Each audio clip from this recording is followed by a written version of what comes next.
This is the story of the prison break of the millennium conducted by the world's most notorious mafia boss. This narration is done on an excerpt from the New York Times.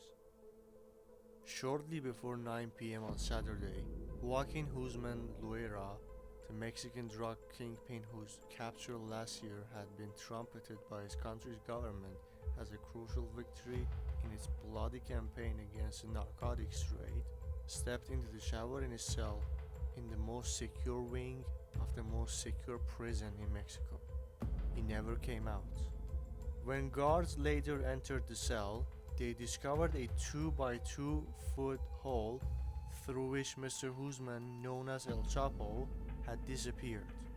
The opening in the shower led to a mile-long tunnel leading to a construction site in the nearby neighborhood of Santa Juanita in Almoloya de Juarez, west of Mexico City. The tunnel was more than 2 feet wide and more than 5 feet high, tall enough for him to walk standing upright, and was burrowed more than 30 feet underground.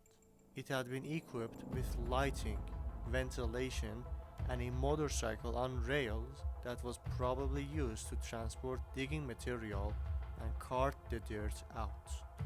A video camera watched over the notorious prisoner's cell but apparently did not record how Mr. Guzman was able to tunnel out undetected. The police and military personnel, many wearing body armor and carrying automatic weapons, stopped vehicles near the prison Altiplano, which is about 55 miles west of Mexico City, and tightened security along the borders of Mexico State where the prison is. The authorities also held 30 prison employees for questioning. Though this was perhaps Mexico's most spectacular prison escape since the previous one by Mr. Guzman, the country has seen many breakouts, which have often occurred with the collusion of the authorities. Days before his capture last year, Mexican Marines and American law enforcement officers raided the home of his ex-wife in Culiacan, only to find that he had fled through a secret door beneath a bathtub that led to a network of tunnels and sewer canals connecting to 6 other houses. Mr. Guzman was finally caught in an apartment he used in the Pacific seaside city of Mazatlan.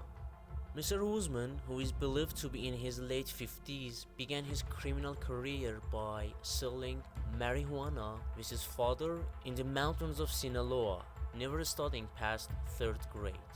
In the years after his escape from prison in 2001, he became a mythical figure surrounded by urban legends of sightings.